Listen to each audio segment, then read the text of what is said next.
அன்பு நெஞ்சங்களே, இறைவன் நமக்கு தந்த புதிய நாளிலே இறைவனுக்கு நன்றி கூறி இறை வார்த்தையால் நம் வாழ்வை பயனுள்ளதாக மாற்றுவோம். இறைவன் நம் அனைவரை நிறைவாக ஆசீர்வதித்து பாதுகாத்து வழி நடத்துவாராக. இன்றைய விழா புனித அல்போன்சா விழா. மத்தேயு நற்செய்தி நூல் பிரிவு 13 இறை சொற்றொடர்கள் 31 முதல் 35 முடிய. அன்பார்ந்தவர்களே, கேரள மாநிலத்தை சேர்ந்த குடமாளூர் ஊரில் பிறந்த அல்போன்சாவுடைய விழாவை இன்று மகிழ்வாக கொண்டாடுகின்றோம். அனைவருக்கும் விழா நல்வாழ்த்துகள். இவரிடம் காணப்படுகின்ற ஆன்மீக ஞானம், எளிமை, இறை அன்பு, பிற அன்பு, துன்பத்தை தாங்கும் மன வலிமை நம்மத்தில் தொடர வேண்டுவோம். இவருடைய பெற்றோர் ஜோசப் முட்டத்து மரியம்மா. இவர் பிறந்தது 1910 ஆகஸ்ட் 19. ஆகஸ்ட் மாதம் 26 அண்ணா என்று பெயரிட்டார்கள். செல்ல பெயர் அன்னக்குட்டி. பிறந்த 37 நாட்களுக்குள் தாயார் இறந்தார். பெரியம்மா பாசத்தோடு வளர்த்து வந்தார்கள். பாட்டி புனிதர்களுடைய வரலாறை போதித்தார்கள். 1917 நற்கருணை பெற்று இயேசு உள்ளத்தில் குடிவைத்தார்.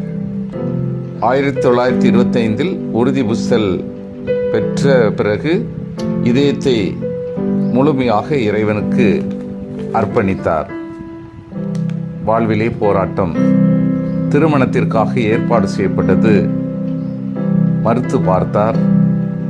தன்னை இறைவனுக்காக கையளித்திருக்க என்பதை அவரது குடும்பத்திலோடம் சொன்ன பின்பு அவர்கள் புரிந்து கொள்ளவில்லை.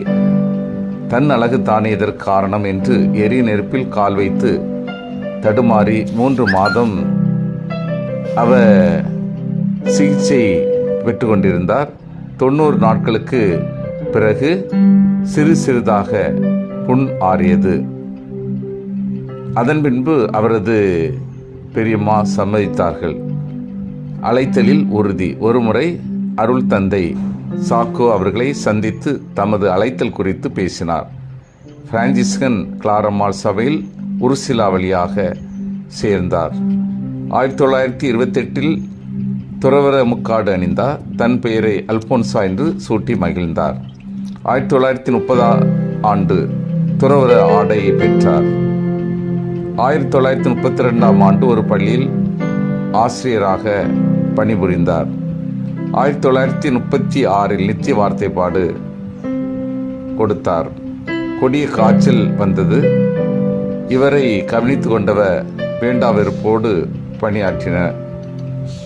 அந்த சூழ்நிலை சூடான காப்பி காலில் ஊற்றிவிட்டார். யாரிடமும் அவரை பற்றி குறை கூறாமல் பொறுமை காத்தார். 50 நாட்களுக்கு மேலாக காய்ச்சல் தனியாக வைக்க தலைமை பீடம் பரிந்துரை செய்தது. அந்த நேரத்தில் இயேசுவின் குழந்தை தெரசாவிடம் வேண்டினால் நிச்சயமாக காய்ச்சல் குணம் பெறும் என்று அவர்கள் கூறினார்கள். அதன் அடிப்படையில் 9 நாட்கள் நவநாள் இருந்தார்கள். 9ஆவது நாள் குணம் பெற்றார். அவருடைய ஜெப வாழ்வு சக்தி வாய்ந்ததாக அமைந்திருந்தது. துன்பம் பல நிலைகளில் அவரை வாட்டியது. வாய் மூக்கு வழியாக இரத்தம் வந்தது. இரட்டை நிமோனியா தாக்கியது. ஒரு முறை திருடன் அறைக்குள் வந்தார். யாரை பார்த்தாலும் திருடன் என்ற ஐயூறும் ஒரு வகை நோய் வந்தது. திருடனை பார்த்த பின்பு சிலுவையை எடுத்து காட்டுகின்றார். திருடன் சென்று விடுகிறான். பல்வேறு பொருட்களை எல்லாம் எடுத்த பொருட்களை அங்கே போட்டுவிட்டு செல்கிறார். ஆண்டவரே, இரத்தம் படிந்த கையால் என்னை கழுவும், குத்தப்பட்ட இதயத்தில் என்னை சேர்த்து கொள்ளும் என்று அவர் வேண்டுகின்றார். 1945 இடைவிடாது வாந்தி எடுத்தார். துன்பங்கள் அடிக்கடி வர நான் விரும்புகிறேன். இயேசு என் அருகில் வந்து ஆறுதல் கூறுவது போலவும் அவருடைய திரு இருதயத்திலிருந்து அன்பின் இனிமை பொழிவது போலவும் நான் உணர்கிறேன். 1946 இயேசுவின் துன்பத்தை விரும்பி ஏற்று ஜூலை 28 இறைவனடி சேர்ந்தார்கள். புனித அல்போன்சாவுடைய வாழ்விலே சிறு சிறு செயல்கள் செய்திருந்தாலும் அவர்கள் நம்முடைய இதயங்களில் பதியக்கூடிய விதத்தில் நடந்திருக்கின்றார்கள்.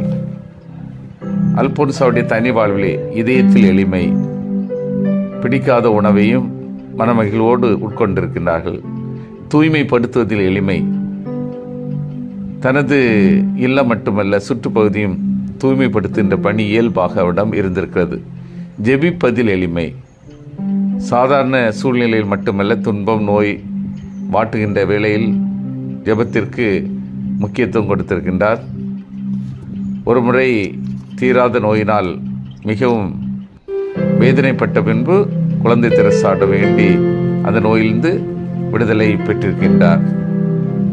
ஒரு நாள் வீட்டிற்கு வெளியில் அன்னக்குட்டி தனியாக நின்று கொண்டிருந்தார். அவளுடைய மனதில் விண்ணுலக சிந்தனைகள் மூழ்கியிருந்தது. ஒரு அருட் சகோதரி வந்ததை அவள் கவனிக்கவில்லை. அவர் அவளிடம் அன்பாக பேசினார். அவளும் ஒரு அருட் சகோதரியாக தன் வாழ்க்கையை அர்ப்பணிக்க வேண்டும் என்று கூறி மறைந்து விட்டார். அவர் யாராக இருக்கலாம், அவருக்கு மிக பிடித்த புனித குழந்தை தெரசாவாக இருக்கும். அல்போன்சாவின் பணி வாழ்வில் அழைத்தல் எளிமை, போராட்டம் நிறைந்த வாழ்க்கையில் அவர் கடவுளோடு உள்ள உறவில் நிலைத்திருந்தார்கள்.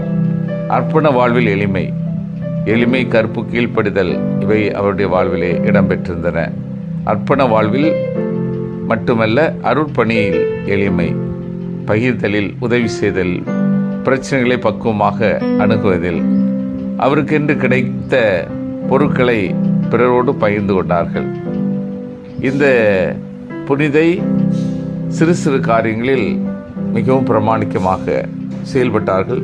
துன்பம், நெருக்கடி, பல்வேறு பிரச்சனைகள் மத்தியிலும் அதை ஏற்றுக்கொண்டு கடவுளுடைய துணையோடு மகிழ்வோடு வாழ்ந்தார்கள்.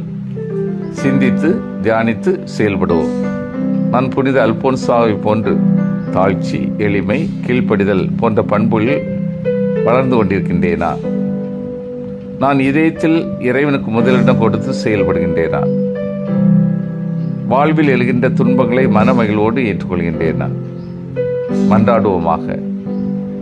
வல்லமை மிக்க இறைவா, நாங்கள் அனைவரும் புனித அல்போன்சாவை போன்ற தாழ்ச்சி, எளிமை, கீழ்ப்படிதல் போன்ற பண்புகளில் சிறந்து விளங்கவும், எங்களது இதயத்தில் இறைவனுக்கு முதலிடம் கொடுத்து செயல்படவும், வாழ்வில் எழுகின்ற துன்பங்களை மனமகிழ்வோடு ஏற்றுக்கொள்ளவும் வரந்தாரும். ஆமீன்.